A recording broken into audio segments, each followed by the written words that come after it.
and it jumped back to the beginning. So apologies. Okay, here is Rose Whitty's email address. As I mentioned, if you need any assistance with digital accessibility, you can contact her by email or by phone. And the session is recorded. Here's the plan for tonight. After the presentation, we'll talk about retroactive earned incentive release process testing, a question and answer period following Commissioner Schnell's remarks.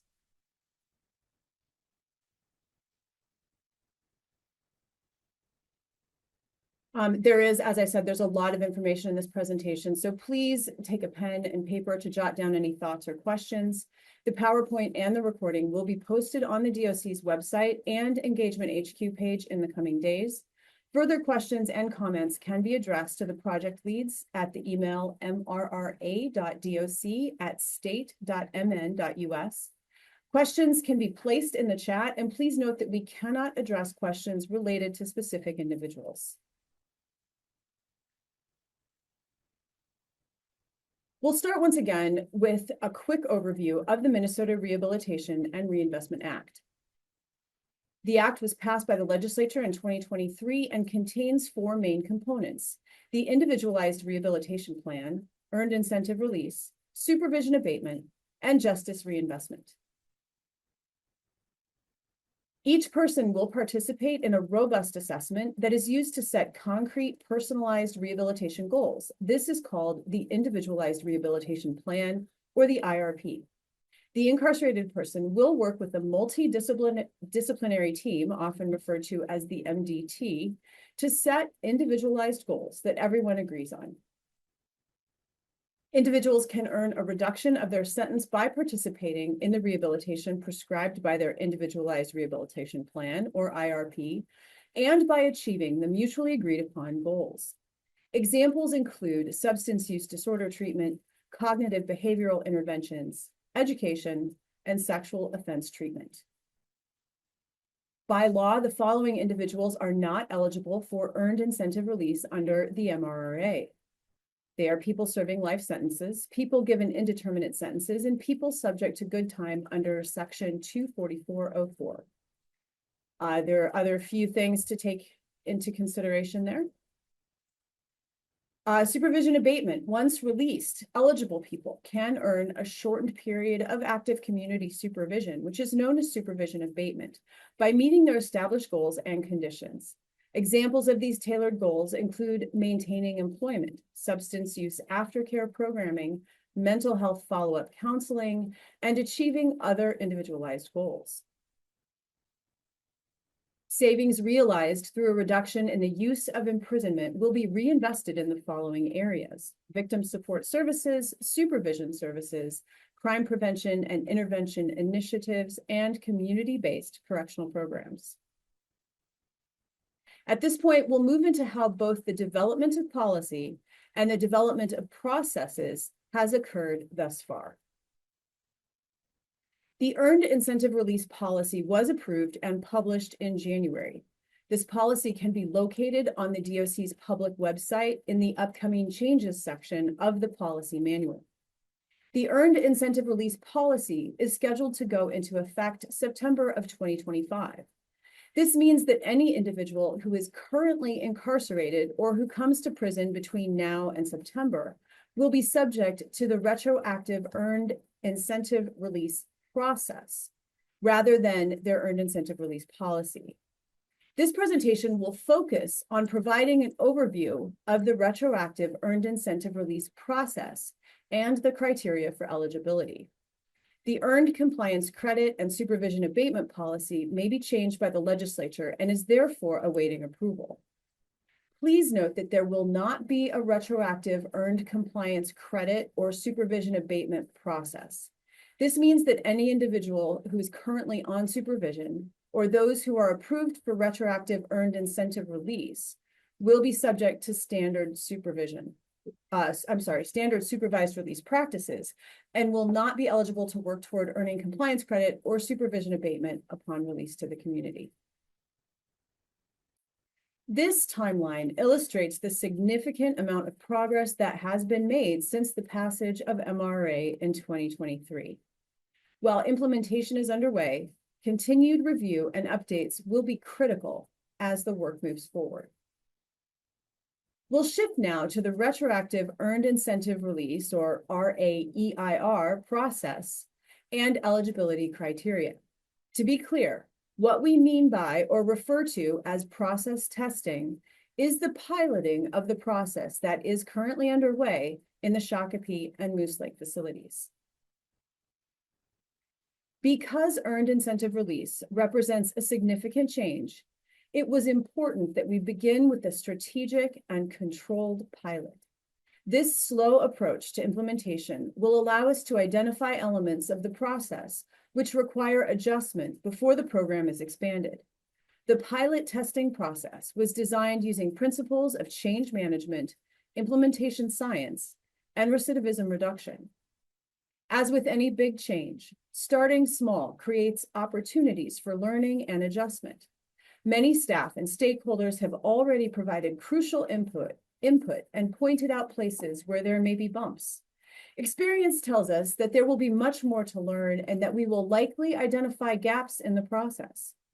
Because of the small pilot approach, we will be able to make changes so that ultimately the process is more effective as additional individuals are offered the opportunity to undergo review.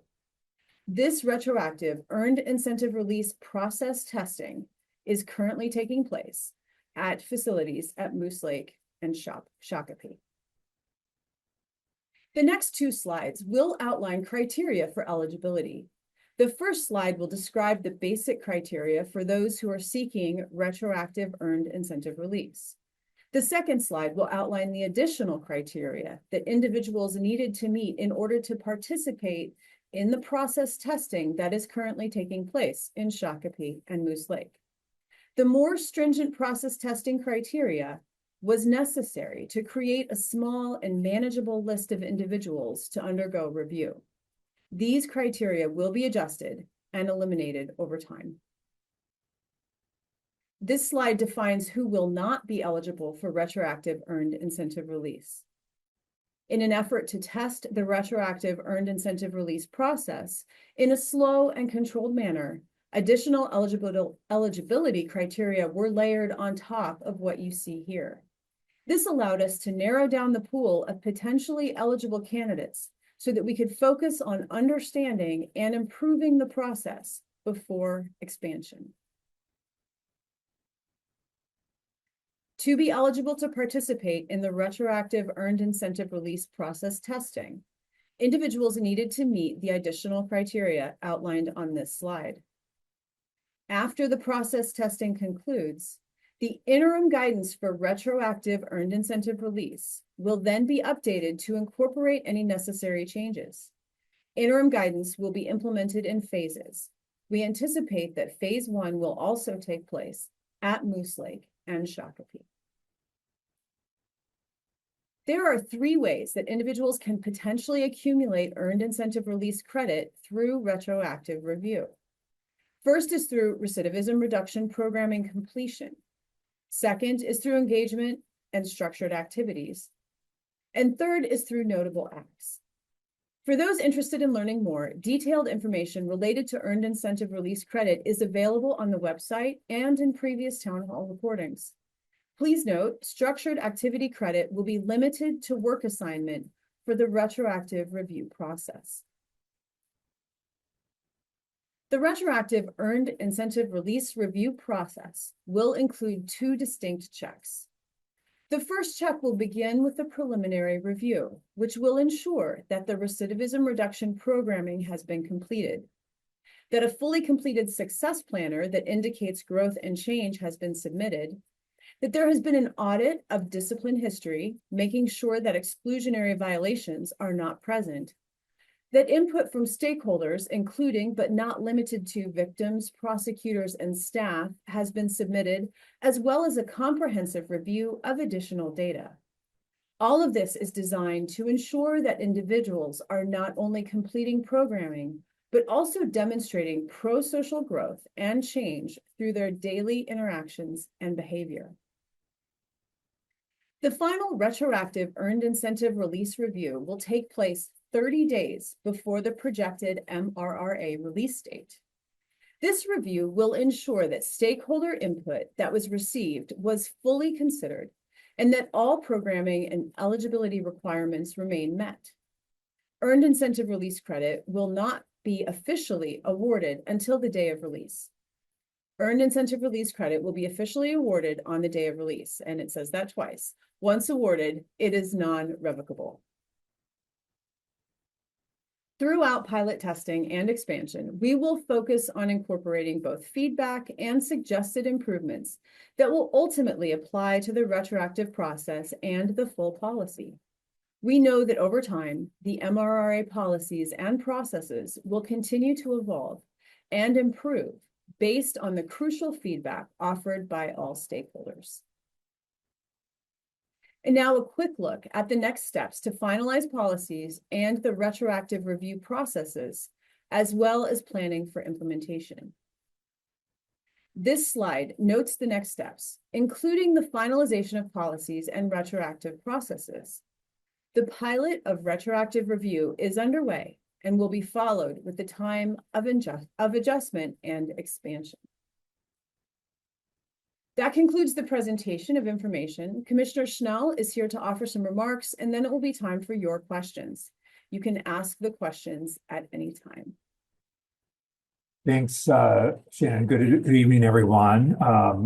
Thank you so much for joining us. We have a large number of people who jumped on, and we're grateful for that. I want to just take a minute to say thank you to Shannon, and also to call and acknowledge Karley Jorgensen, who's here, and Kate, who's also here, shows up with somebody else's name. She's operating under somebody else's identity. But Kate Frykman is the other partner of Karley's, who've been working on the process testing, and a tremendous amount of work is happening.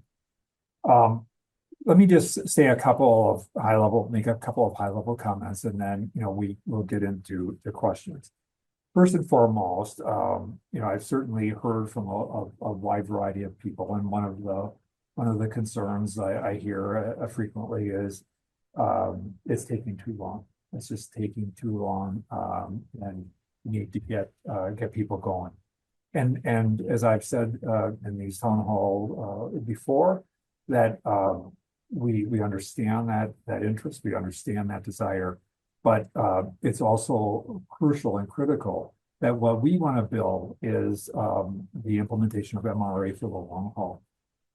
That is well grounded, that becomes part of the fabric of the way the DOC operates, and providing the opportunity for people to make the kinds of investments in themselves that it's incentivized through earned early release, and that was the legislative expectation that it be earned.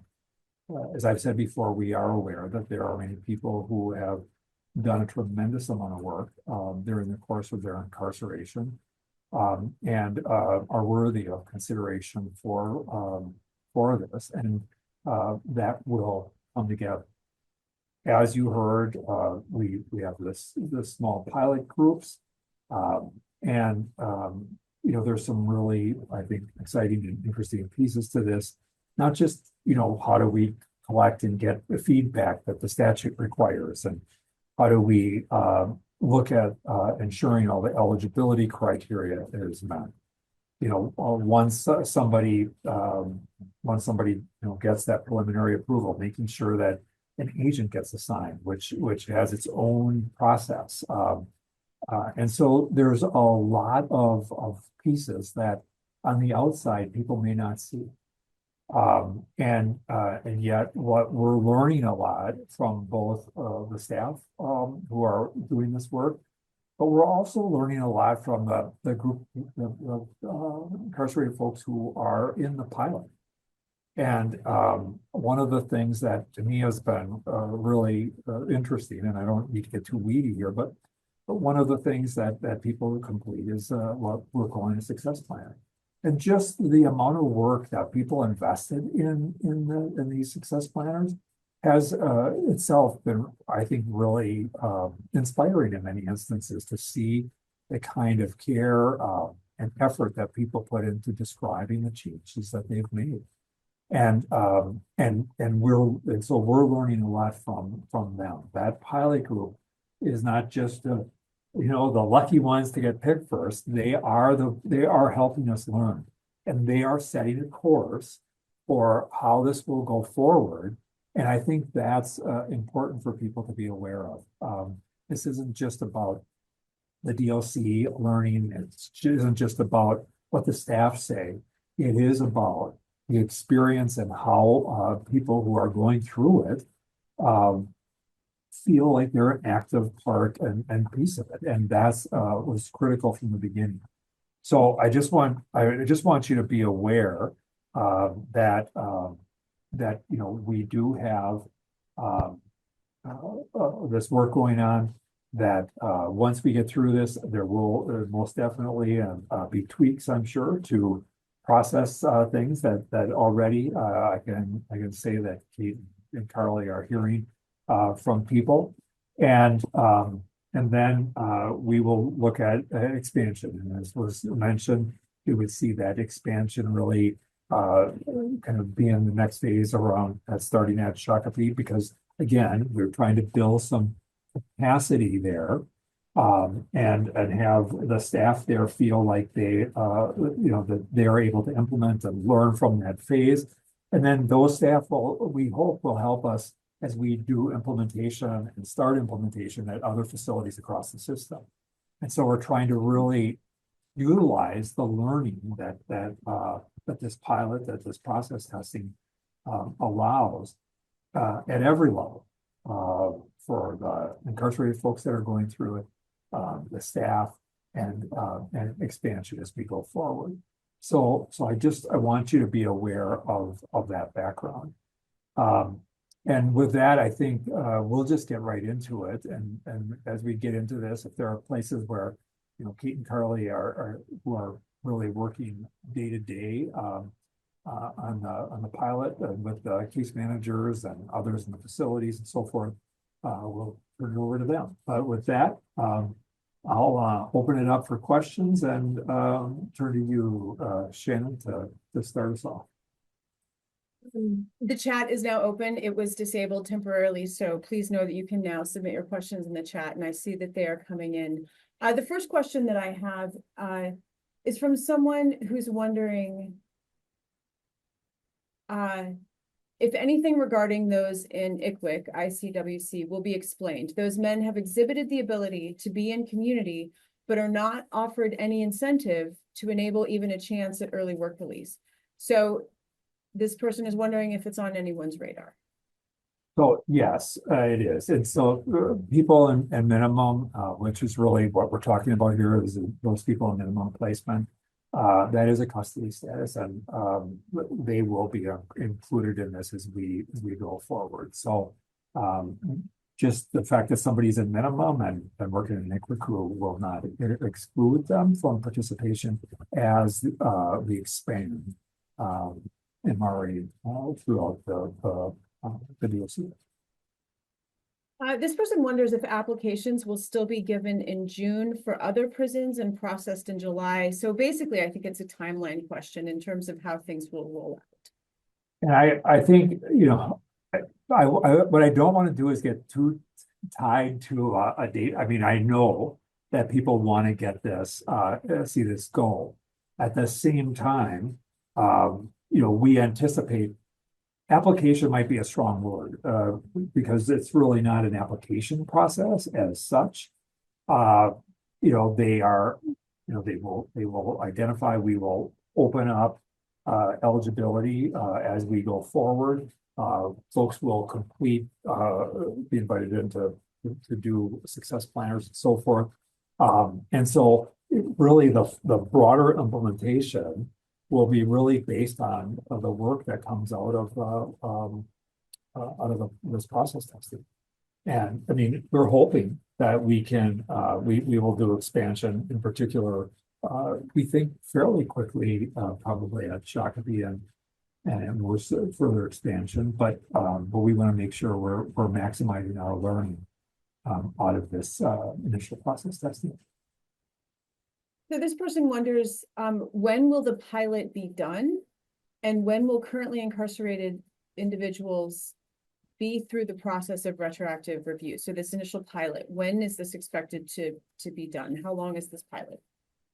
We could see people getting through that fairly quickly and being identified as even being given that preliminary kind of approval.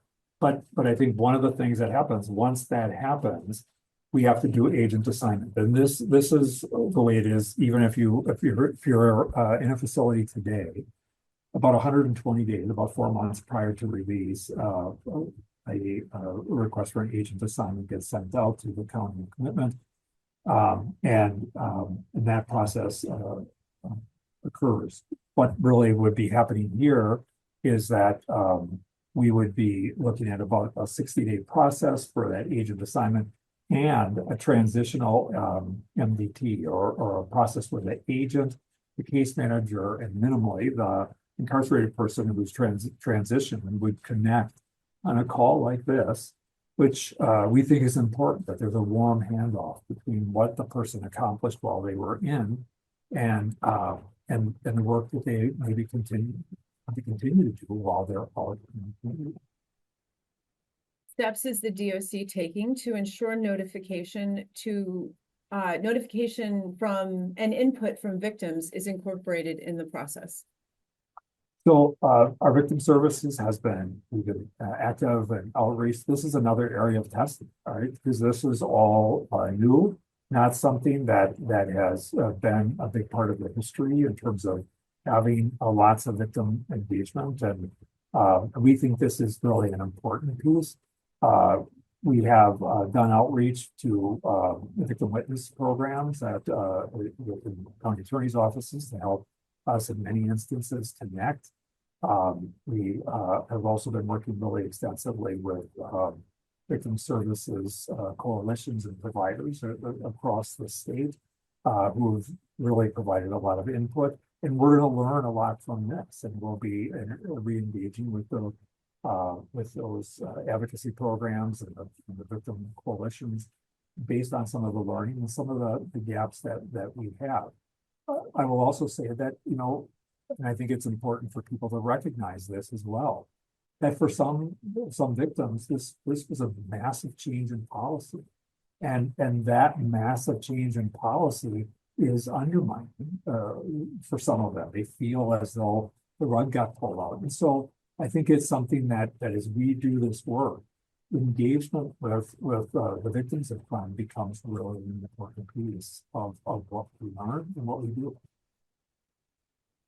What should loved ones be doing right now to increase eligibility for MRRA? Is there anything loved ones can do? Well, I mean, I think it's, really always, and maybe I'll let Kate and Karley talk a little bit about this, just from the standpoint of success plan and stuff. I think, really having and developing that release plan and the things that go into the success planner. One of the things that we want people to do is identify what it is that's going to help them be successful. And that is their community supports, their friends, family, loved ones, and others who are really a piece of that network. So the more that can happen, the better. And then really, I think, encouraging full and active participation and programming opportunities that are available, work, all of these things are really important. But I think more than anything is continue to provide support for your loved ones as we go forward. There's nothing I would add, Commissioner. I think you really clearly explained what we would hope folks in the community are doing to support people at this time. So next question then, unless Kate, you want to? No, she's shaking her head no. Okay. So why wasn't a minimum security facility selected for the pilot?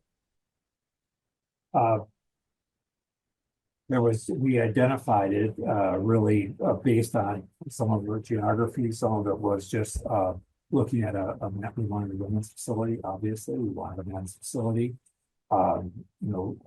Medium was the place to go. We just elected to work in mostly, so there was no particular reason why we didn't go to minimum, but it was we had to make some selections, and Kate and Karley are each working both together and individually at each of those facilities. And so this is just where we are.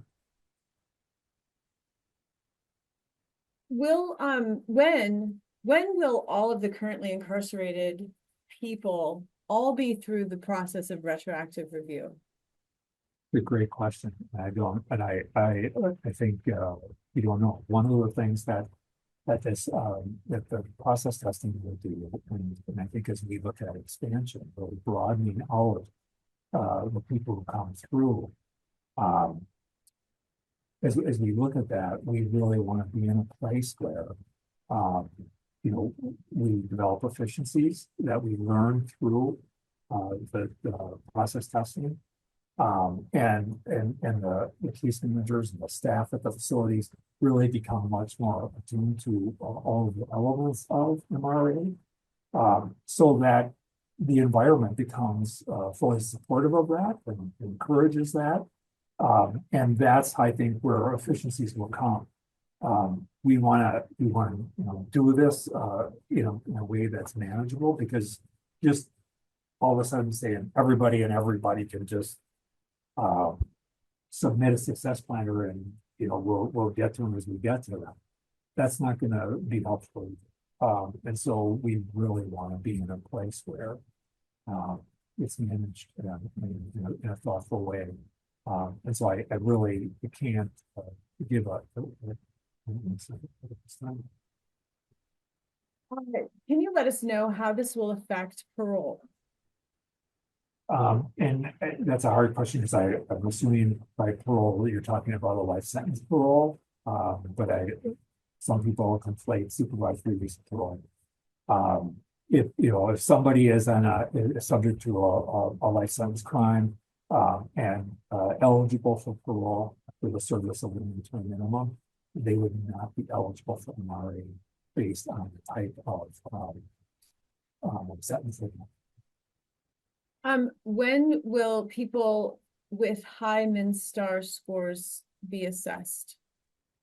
MinStar 3.0 is out and has people have that information. What as we go forward, it will be a staged process where we will look at low risk and process through medium and so forth. So it really will. We want to be processed, because we just cannot be in a place where there's a crushing response to a review and we just skip that one.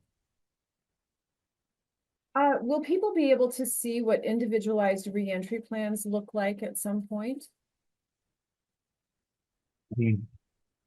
I think really that's really different for each person.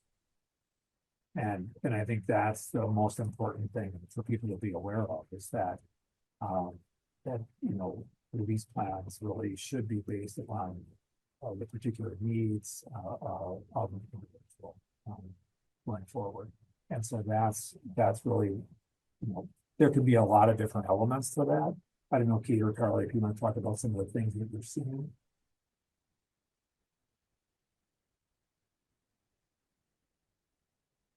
In terms of individualized rehabilitation plans? Or the release plan stuff. What are examples of the different variations of release plans? And Yeah, I think one of the great elements of the success planner is that individuals are starting to really contemplate what will set them up best for success upon reentry. What are the resources they need? What are they interested in? And how can we connect those dots? And so as people continue to move through the preliminary review process, we're very much anticipating those transitional MTTs to be a place where case managers and agents are really coming together with incarcerated people and working through what is it gonna look like for you as you move back into the community. And so we're looking forward to seeing and improving that process as we move forward. And I don't know, Kate, what you would add. Just a very proactive conversation towards reentering into the community. And we're really looking forward to seeing how that looks all across the state and for the individual and for the professionals that are involved. One of the slides talked about level 3, 4, and 5 violations. What does that mean? Really, you're talking about level 3, 4, and 5 discipline. So it really is the most serious disciplinary infractions, assaults on staff, or assaults on one incarcerated person on another. So it's really disciplinary actions. What if a person doesn't have time to join programs because the lists are too long? Are you still eligible if there's no programming available? You know, the way the system works is that, and you know, you will depending upon your risk level assessment, you know, what level of risk you have, will dictate the number of recidivism reduction programs that you need to participate in and complete.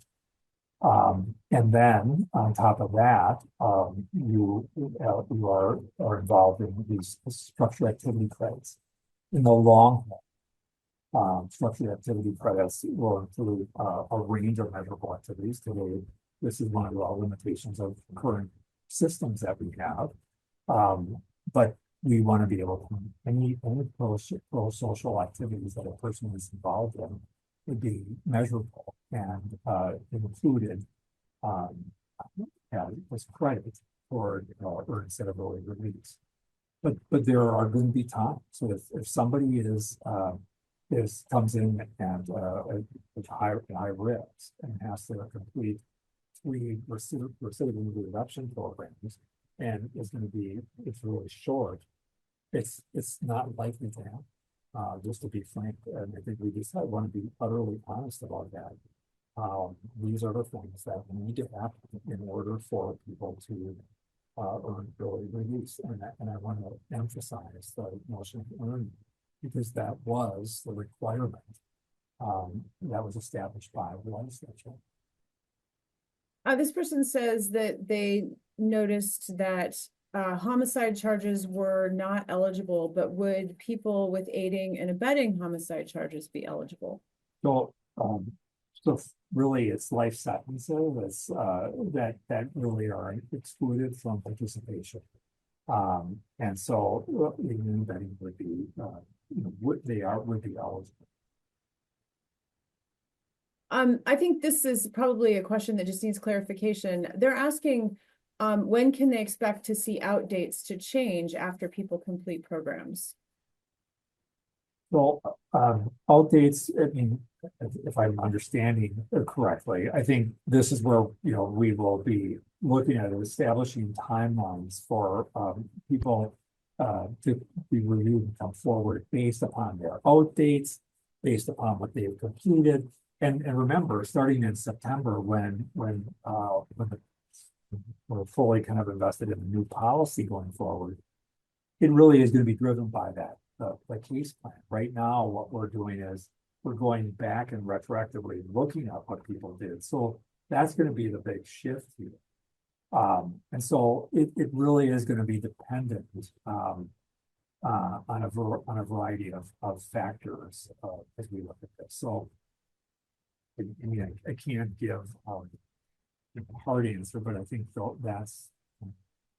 that's the challenge we're up against right now. Is we're looking at and pulling in the data that comes through the success planner, the data that we have on file, all of these different data elements that going forward really will be clearly a part of individualized planning. This may be a challenging question, but how does the math work for earned incentive release? So, well, I'm going to turn this over to Karley and Kate because they're better at math than me. But I think really when you look at this, you know, you look at the reality of what people can complete, you know, by way of, let's use substance use disorder treatment. You know, that's 90 days credit. Then we look at, you can look at, you know, what somebody does, cog skills. That's another, depending upon the length of that program and you know, that will dictate the amount of credit. But then as people are in and demonstrating pro-social behaviors and engaged in structured activity, pro-social structured activities, you can amass some significant credit.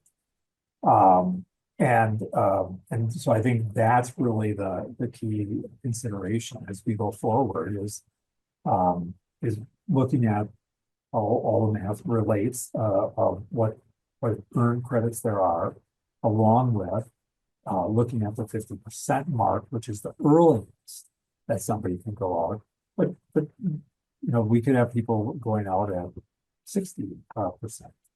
Doesn't have to be 50%, so it could be wherever that is on the continuum. Karley or Kate, did you want to add anything to that? No. I think I would like to move back quickly though. Just somebody had asked about homicide, and so just to clarify, as Commissioner said, there are no offense-based exclusions with MRRA. It is only sentence-based exclusions. So folks with life sentence or indeterminate sentence would be ineligible.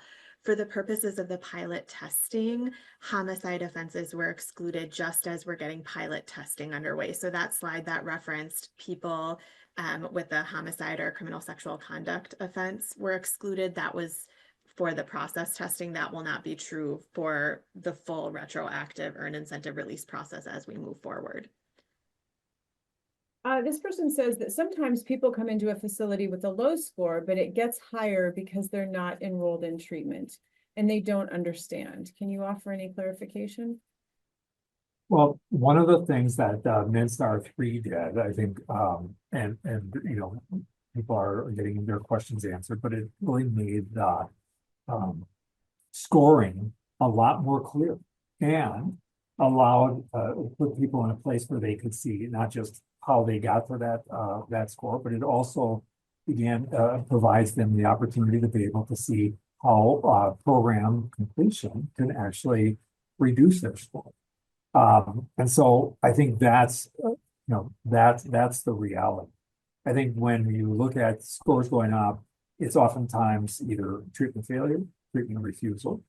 Those sorts of things can increase score along with discipline and a variety of factors can certainly increase somebody's risk level. The law passed years ago. When will new release dates be given if they don't receive their earned incentive until the day of release? So let me just address the law passed years ago. Yes, the law passed in 2023, and we have 2023, 2 years, coming up on 2 years. As I said before, when we discussed this with the legislature during the legislative process, 18 to 24 months was the specified amount of time it would take for us to get this launched, and we're there, and moving this forward, albeit we understand and recognize the pressure that you know, loved ones feel that they would love to have their person come home, especially those folks that are in and have really done well. So we understand. At the same time, if MRRA is going to be here and it's going to be a part of good public policy, and it's going to achieve the kinds of outcomes that we want. And remember, the goal here is to reduce returns, right? To have people's outcomes improve. That's really what the investment in MRRA is about, and incenting people to do that. And when we compare looking at like people who are in CIP, we see improved or better outcomes based in part on the incentive and the intensity of the interventions that they participate in, the programs that they participate in. So that's really what this is really about. Dates are the dates will happen because remember, somebody will have maybe have a preliminary review, and once that happens and they're determined that they've done the things that they need to do, then an agent assignment gets sent out. So a couple months prior to release.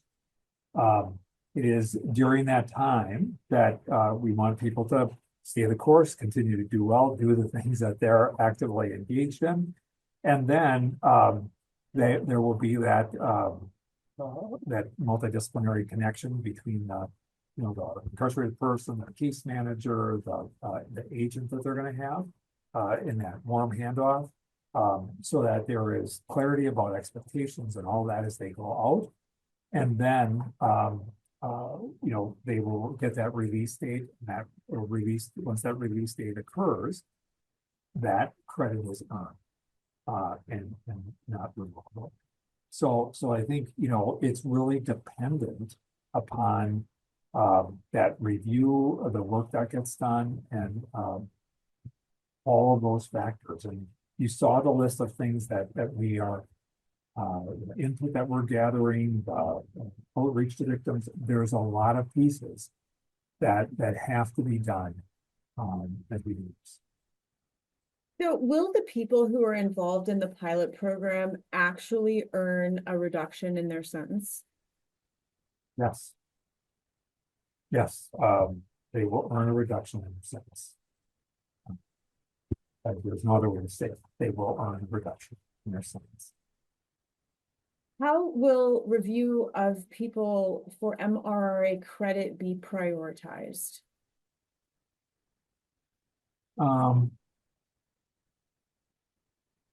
not exactly sure the best way to answer that question or exactly what the focus of that question is. And maybe here, Karley, if you get a better sense of it than I.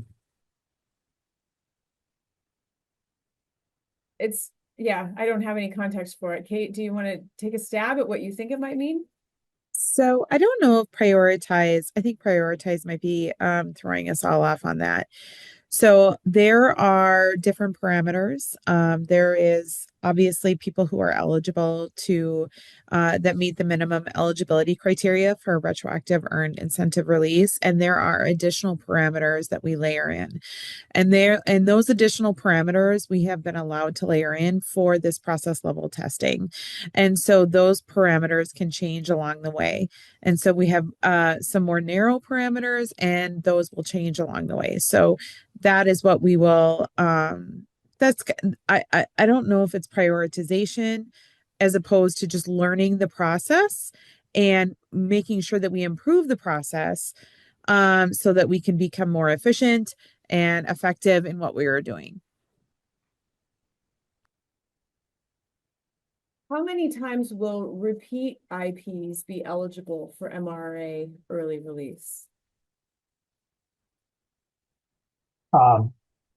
So repeat, people who are coming back. I think that's the intent, yeah. I think, that really is going to be dependent upon, remember, returns impact your risk level, your scores, right? So when people come back, that means the more work they have to do in order to earn early release. And again, earning is the key factor here. It has to be earned. So I think that's the goal. So right now there is not an exclusion, but more work is going to need to be done, and that's as it should be. Right. Are the results of the pilot program meeting expectations thus far? I'm going to turn this over to Kate and Karley because they're actively engaged in working with folks as they do it.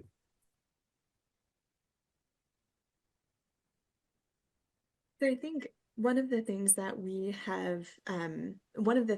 knew going into the retroactive earned incentive release process testing was that despite the the massive team of folks across the DOC and from CCA who joined together to really develop this plan, we knew that there would be things that we would learn, and we have. There are things that we've learned through the process testing so far, and there are things that are being revealed that will inform how we adjust prior to expansion. I will also say, though, that there are things about the process that are absolutely working as intended, and that we're hearing from the folks who are directly participating, both as incarcerated folks and the staff who are involved, and their experience in moving through this as well. So, I think that is why we were starting in a small way, so that we could understand exactly how this was going to look before we expand. This is a brand new thing that we are introducing into the ecosystem of the Minnesota Department of Corrections, let alone the correction system in the state of Minnesota. And so with all of that, we are learning so much from the people that are experiencing this. We are learning so much as people are walking through this. I have not been a part of anything that has ever had the amount of outputs on a daily basis. And so it's been really incredible to be a part of this project. And we know that we can be better tomorrow from what we have learned today. Anything you want to add, Commissioner? No, I mean, I feel really, I know the frustrations that people, feel, right? I hear it, see the letters and, as I said from the beginning, we want to do this right and fast. And that's really the great part. And, like MRRA has the opportunity to help drive change, to help support and lift up and provide motivation for change. So that's what we see in the CIPs, for instance.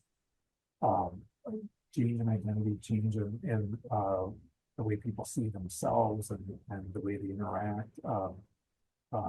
And I think MRRA also has the opportunity to change the system in a way that really is focused on how do we produce and provide better outcomes. And that's, I think, really what the goal was from the beginning.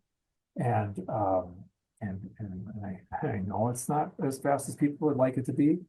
But I think, as Steve said, when I get to hear these stories of what people who submitted their success planners or seeing some of the success planner product, I was just stunned by how much work people did and the investments they made, and it's impressive. And I think that's what we want to lift up. That's what this is about. And those opportunities are coming for others and we will get there. We will get there. What is the timeline for retroactive review to come to other places such as Lino Lakes? I wish I could give you a solid date, but I can't. I can only tell you that what will happen is Kate and Karley and the teams they take all of the information that's out of this process testing, have conversations, some of the things they've already are hearing from both incarcerated folks who are participants, as well as from staff around things that could or should be done differently. The way you ask a question in the success planner, right? Just little things like that become really important. And we're hearing feedback from people that from incarcerated folks who have done this and are part of the testing process that will allow us to adjust and make it easier or better as we go forward. And then being able to use staff who have developed some expertise to help Kate and Karley as we do expansion across the system. That was also an important part of this. Again, and you're hearing from people who have done the work and have seen the kinds of positive outcomes that we're seeing among some of these folks. That makes a big difference in terms of adoption and the support that we want to develop for this going forward. There was one question and I can't quite find it right now, but it basically had to do with ensuring that there's equity across the system, that people of different races and abilities are all treated equitably in this process. Can you address that? Yeah, I think, one of the things that these Kate and Karley and others who they're working with on the team have been developing a whole variety of tools for measurement. And one of the things that the statute requires is that we provide report around demographic outcomes and disparities and those sorts of things. So we will be tracking all of that, looking at that on a regular ongoing basis, and providing reports to the legislature related to that. So I think we'll have time for a couple more, and then it'll be closing remarks time. This one is, will IPs who earn credit for early release receive some kind of documentation that they can show to potential employers or families or agents or something, people like that? I mean, I think one of the things that we want to do is when that happens, this is an investment, and they have earned this. And I think that becomes a key part of this. That will be, going in the future, those who come in after September, that will be a part of really the robust planning process that they are going to be a part of having a voice in. And so we do want to be in a place where people can get that. And I think the warm handoff between the facility and the supervision agent is really, really important.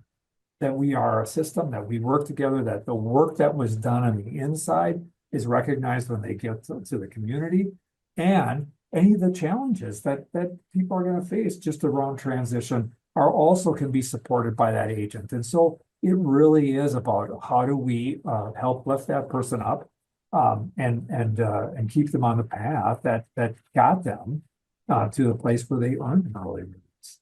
That's really the goal. Peter, Karley, do you want to make any closing remarks, and then we'll let the commissioner have the last word? I would just offer up that Karley and I are both really very committed to this work, and we are very much looking forward. And each day we look forward to everything that we learn from this, and very much folding those learnings into what we are doing every day. And just really thankful to everybody that have joined us today, and all the questions that you've offered. We know now just how we're going to be able to connect in with all of you in the future, and all of the questions and comments that you have offered is also all data that we're going to be able to fold into the work that we're doing today. The only other thing I'd offer is I saw several questions come through, and as was just mentioned in the chat, there were so many questions that it would not have been possible to answer them all, but there were several questions that came through the chat related to MinStar score, specifically folks who have a high MinStar score. So yes, as we move forward with the retroactive earned incentive release process, we will get to a point where folks who are assessed as high risk would be eligible to undergo review. We're starting with folks who are low risk according to the MinStar at this time, and we'll expand out. So I wanted to address that because I saw several people ask that question.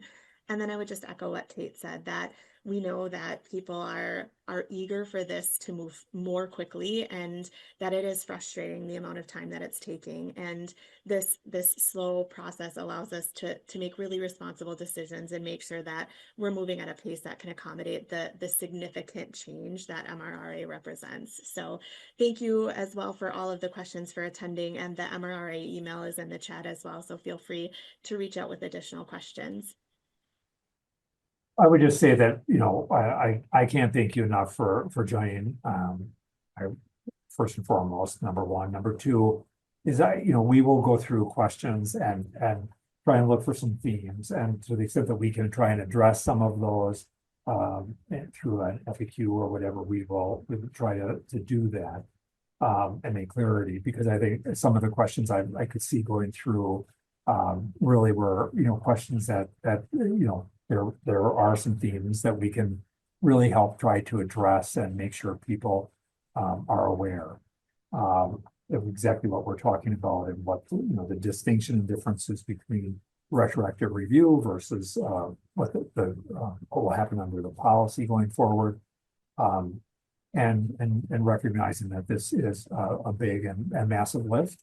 And we appreciate people joining in and spending your night on a great May, but feels like July or August night, and to participate in this town hall. You know, we know that this is important work for not only the people, loved ones of those who are incarcerated. It's important for our staff. It's important for the people in Minnesota. It's important for crime victims who do not want to see people others and reoffend. And that is the goal, and should be the goal of corrections as we do what we do. And so again, I would just say thank you for joining us tonight. And we will continue to offer these as we go forward. And watch what's posted on the website as we provide updates on there on some of the other basis. So thank you.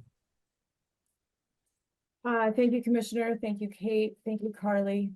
As the Commissioner said, you can go to our Engagement HQ site or the DOC public website for additional information. They're listed there on your screen is also the MRRA email address, and that goes directly to Kate and Karley. We thank you so much for your time this evening and wish you a great rest of your night.